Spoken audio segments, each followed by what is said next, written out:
Não temas, crê somente. Smith Wigglesworth.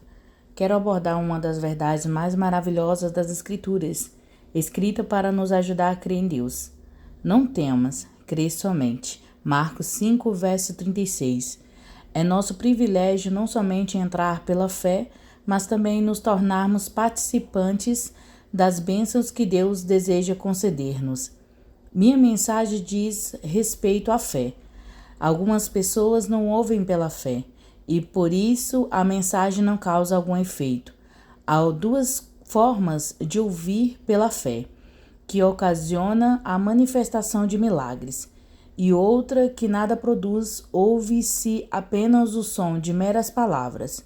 Insisto que vejamos que tudo que fazemos pode trazer não somente bênção, mas também força e caráter, capacitando-nos a ver a bondade de Deus. Tenho muitas coisas para relatar sobre pessoas que ousaram crer em Deus e que receberam o que pediram. É preciso entender a importância de crer no que as Escrituras diz.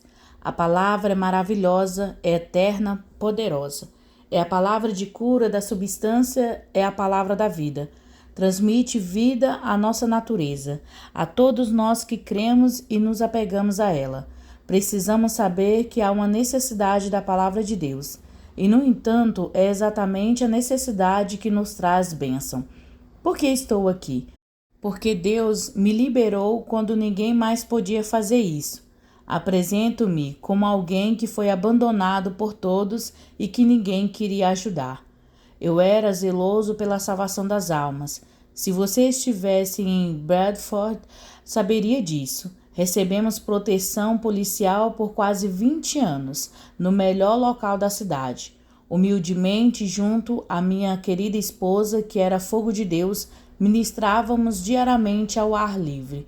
Cheios de zelo? Sim. Uma noite, porém, há 30 anos, voltei para casa desanimado. Sabíamos muito pouco sobre cura divina, mas oramos por vitória. Já se passaram mais de 30 anos desde que Deus me curou. Atualmente tenho 68 anos e sinto-me renovado, com melhor saúde e mais disposto para o trabalho do que naquela época. É uma experiência singular quando Deus torna-se a vida de um ser humano. O poder divino no organismo de alguém limpa o sangue e torna o indivíduo novo a cada dia. A vida de Deus é o poder da ressurreição. Subtítulo: Só Deus. Deixe-me contar um acidente ocorrido na Suíça, o qual aumentará a sua fé. Depois que preguei naquele país por algumas semanas, um irmão cooperador perguntou-me se eu iria à reunião daquela noite. Respondi que não e pedi a ele que dirigisse aquele culto. O que devo fazer? Ele perguntou. Fazer? Repliquei. O apóstolo Paulo deixava o trabalho a cargo de seus auxiliares e ia para outros lugares. Já fiquei aqui tempo suficiente. Você fará o trabalho. Assim, aquele irmão foi cheio de fé para a reunião. Quando voltou, disse que o culto fora maravilhoso. Contou.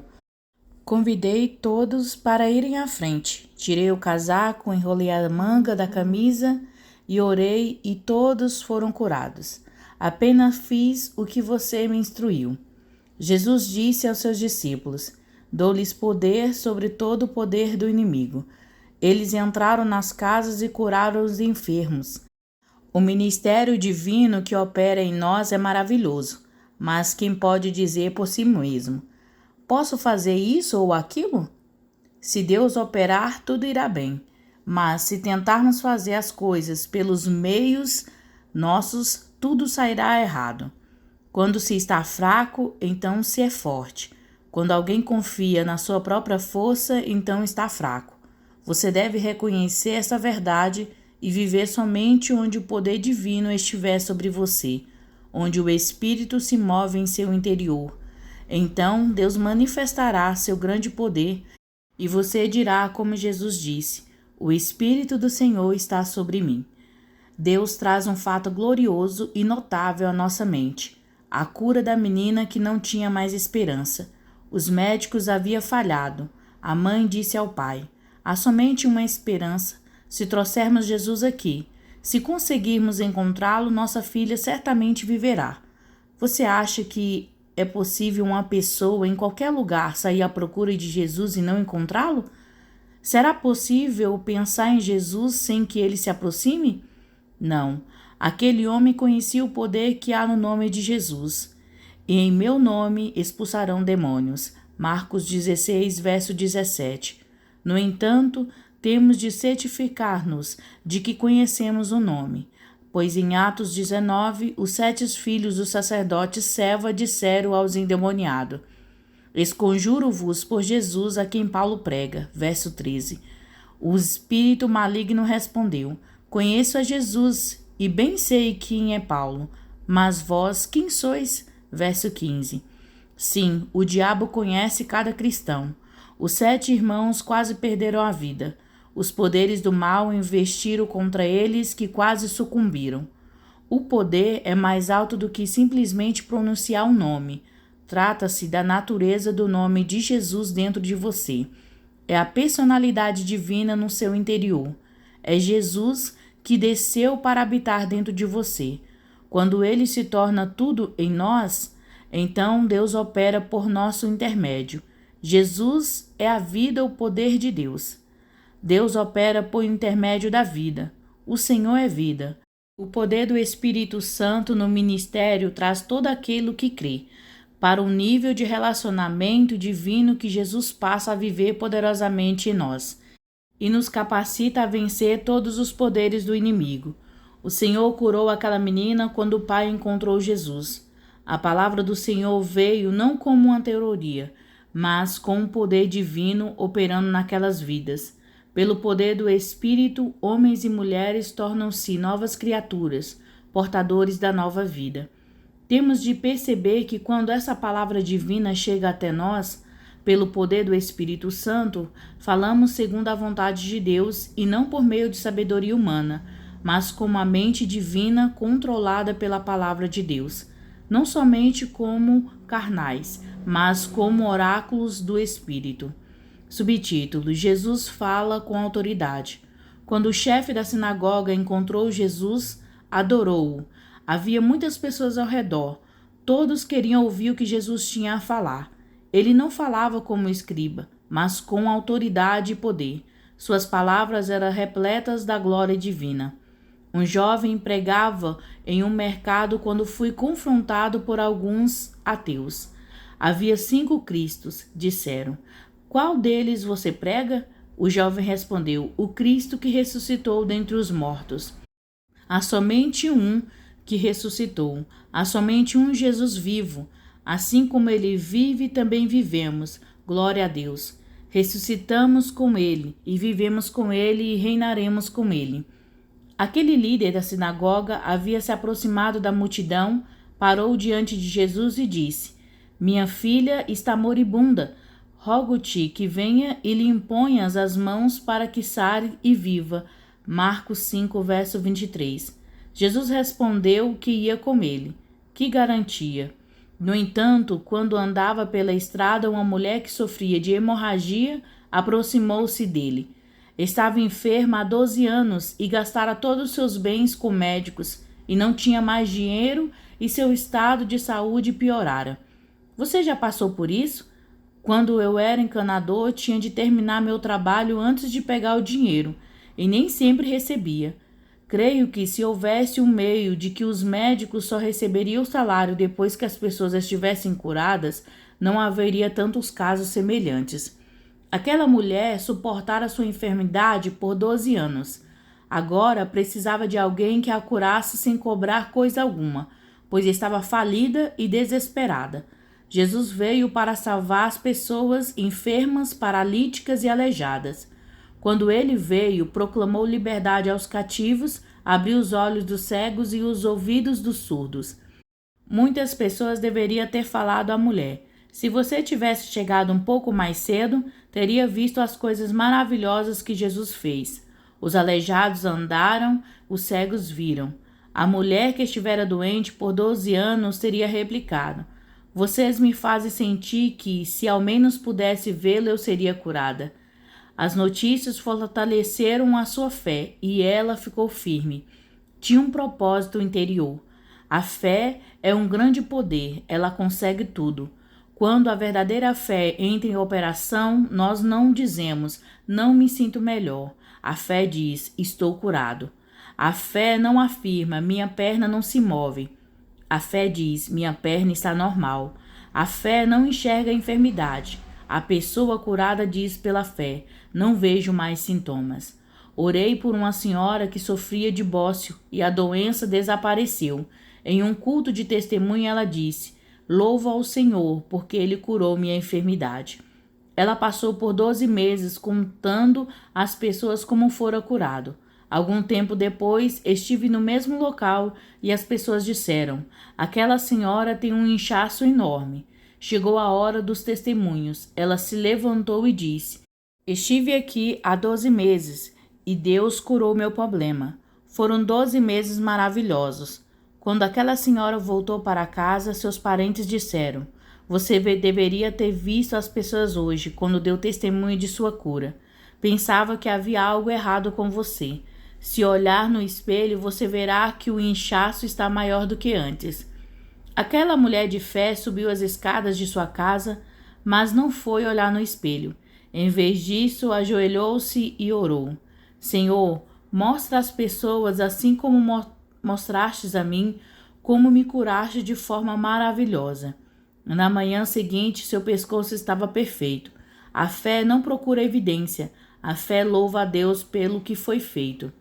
Aquela mulher miserável descrita no texto de Marcos 5, enferma há 12 anos, estava cada dia mais fraca. Apertou-se no meio da multidão para se aproximar de Jesus. Estava ansiosa e por isso empurrou até que conseguisse tocar nele. Se você crer em Deus e tocar nele, será totalmente curado. Jesus é o médico dos médicos. Algumas pessoas colocam o toque de Jesus no lugar da fé. O Senhor não queria que a mulher pensasse que o toque operou o milagre. Assim que o tocou, ela sentiu que o poder tinha atravessado seu corpo, o que de fato aconteceu. Quando os israelitas estavam sendo picados pelas serpentes abraçadoras no deserto, Deus falou por intermédio de Moisés, aquele que olhar para a serpente de bronze será curado. Números 21. O olhar possibilitou a ação de Deus. Será que foi o toque que curou a mulher? Não. O toque significava algo mais. Demonstrava uma fé viva.